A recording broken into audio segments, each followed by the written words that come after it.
Assalamualaikum warahmatullahi wabarakatuh. Waalaikumsalam warahmatullahi wabarakatuh.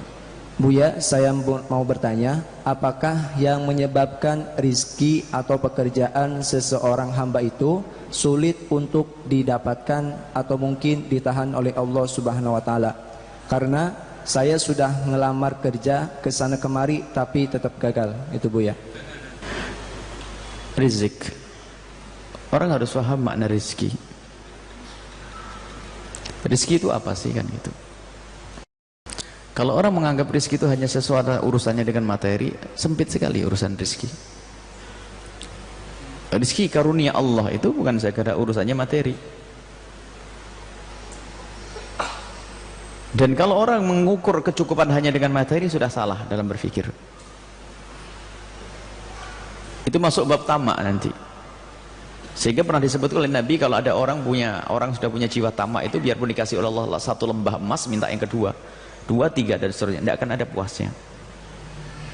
Kalau menganggap pemberian Allah karunia yang namanya rizki hanya urusannya materi saja. Akan tapi karunia Allah luar biasa, ketentraman batin dan sebagainya.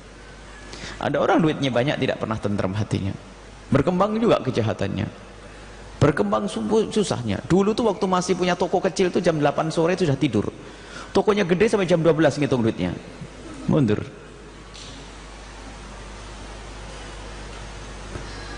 Dulu tuh masih punya usaha kecil-kecilan itu gampang ketemu sama tetangga saudara ini.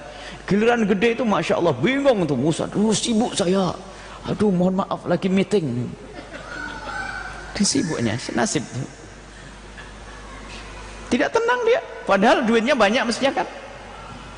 Dulu waktu masih punya sepeda engkol, ngaji seminggu sekali datang, giliran punya motor sebulan sekali, waktu punya mobil ketemu kiainya waktu hari raya tok. Sudah nasib itu lihat. Mana itu rezeki? Mana rezeki bukan itu?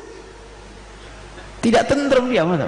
Dia malah nggak jadi. Mestinya kan dulu tuh alasannya punya motor biar cepet, tapi malah tidak.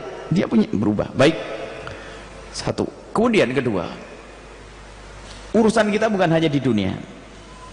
Kalau kita tahu bagaimana orang soleh tadi, kalau sudah menemukan dirinya susah, sempit rezekinya, miskin, langsung bangga, ahlan bi syiarit solehin. Ini syiarnya orang-orang soleh.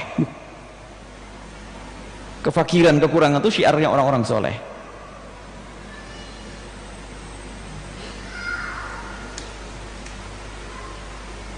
Kalau sudah mendapatkan dunia, mengatakan dambun ujilat uqubatuhu ini. Kalau sudah dapat dunia, waduh, ini banyak pertanyaan nanti di akhirat, sudah seksa ini. Jadi kalau dapat dunia itu pada bingung mereka itu. Wah, ini kelas tinggi ya. Baik, kita tidak usah tinggi kelasnya, sudahlah. Sekarang bagaimana? Nah, ini terlalu tinggi banget. Bagaimana kalau dapat kefakiran sungguh ini? Itu hakikat, nggak bisa dibuat-buat. Kalau sudah orang sampai makom ini sudah kerasa sendiri nanti.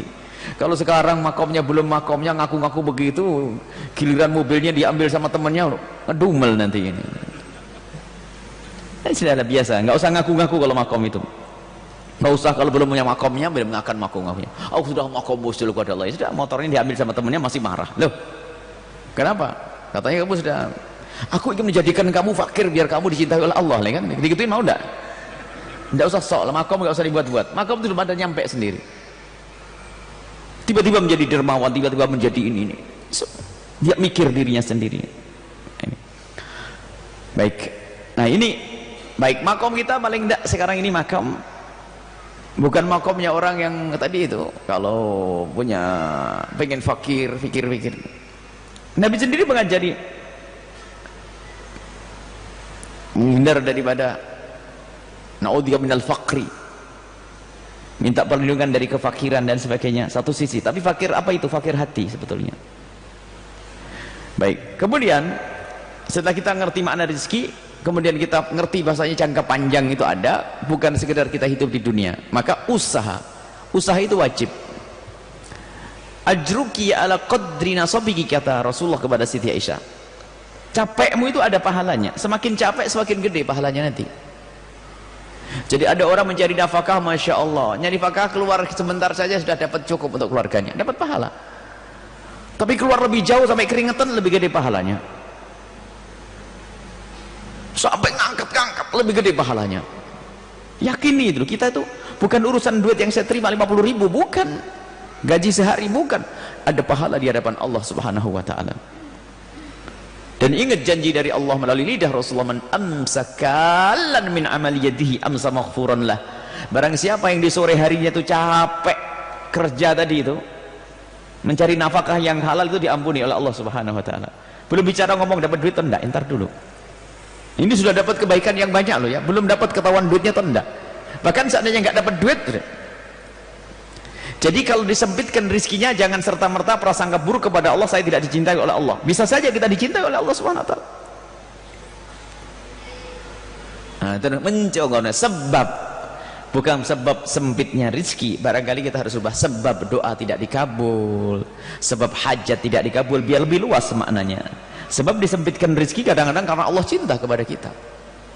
Tapi kalau bicara tentang doa tidak dikabul, apa sebabnya? Doa kita kalau tidak dikabul apa? Sebab hajat kita susah dikabul itu apa? Kita doa dengan nangis-nangis sudah di depan Ka'bah. Barangkali ada sebab-sebab yang menjadikan doa itu tidak dikabul adalah makanan yang haram. Seperti disebutkan dalam satu kisah, ada satu orang berdoa memohon kepada Allah, dikatakan asy'ath akbar, asy'ath akbar, compang-camping berdebu, menunjukkan orang yang enggak punya hubungan dengan dunia, seolah-olah hanya dengan Allah saja. Ya muddu yadah, menengadahkan tangan dan berkata ya Rabb, ya Rabb, artinya doanya sudah memenuhi syarat dikabul oleh Allah. Dengan cara dia menampakkan bentuk penghambaannya, compang-camping bajunya, lalu menengadahkan tangan, ini cara yang bagus dalam berdoa.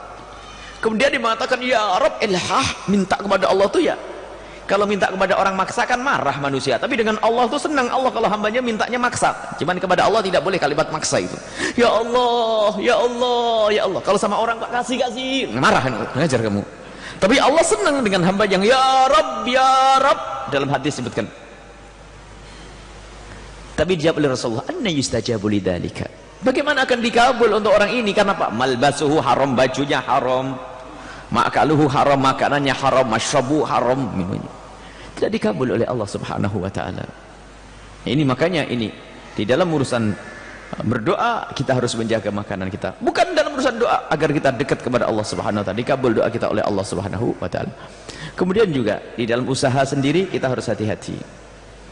Kalau kita usaha kok tidak dilapangkan oleh Allah Subhanahu wa taala, memang perlu kita koreksi diri. Koreksi. Kalau kita usaha kok gagal terus. Kalau kita melakukan dagang, Masya Allah bangkrut terus. Pertama khusnudzon kepada Allah, mungkin inilah yang Allah pilih inti kita untuk kebaikan. Tapi sisi lain koreksi. Ada di antara yang menjadikan rizki itu sempit adalah kedurhakaan kita kepada orang tua, memutus tali persaudaraan ini. Kalau bicara untuk zatnya rizki, orang yang suka memutus tali persaudaraan disempitkan rizkinya. Begitu sebaliknya, orang nyambung silaturahmi akan diperluas urusan rizkinya, dipanjangkan umurnya. Termasuk durhaka kepada orang tua, hakikat memutus tali persaudaraan. Makanya cek. Tapi untuk diri ya, bukan untuk nilai orang lain. Anda tidak usah nilai orang lain. Ngecek diri sendiri saja. Kalau ternyata rezeki sesempit, iya benar saya itu kurang baik dengan ibu saya, dekat dengan ibu langsung, ngabdi kepada ibu. Yang benar dengan saudara, sambung silaturahmi itu semuanya. Karena itu disebut oleh Nabi menjadi sebab dijauhkan kita dari rezeki Allah Subhanahu wa taala. Itu lebih penting daripada duhaan. Duhaannya rajin tapi sambil nyakiti ponaannya. Sama saudara yang enggak akur duhaan, duha biar rezekinya banyak, waqiah. Baca waqiah. Nah, urusan dengan manusia ini penting. Baca surat waqiah, iya betul. Lam yastakhir qad, tidak akan diuji oleh Allah dengan kefakiran. Salat duha akan buka pintu rezeki dan seterusnya. Tapi cukup duhaan saja. Tapi yang menjadi sebab terhentinya rezeki tadi mutus tali persaudaraan, enggak akur dengan saudara. Yang mengerikan lagi adalah rezeki yang Allah berikan kepada kita untuk memasukkan kita ke neraka jahanam. Sudah kita dengan cara yang haram, sambil durhaka ke orang tua, sama saudara mutus, ngerebut waris pun masih kaya, nasib dia bakal masuk neraka paling dalam itu. Modalnya modal haram, rebutan waris. Tapi kok tetap kaya, gak akan luput Allah nanti dalam menyiksa. Lebih dalam lagi, serem lagi nanti di akhirat nanti. Sehingga disebutkan bahasanya ada sebagian orang yang dolim itu dibiarkan oleh Allah karena apa? Allah ingin menghukum lebih dalam lagi nanti. Makanya koreksi diri. Dari penanya tadi hendaknya dia banyak koreksi diri.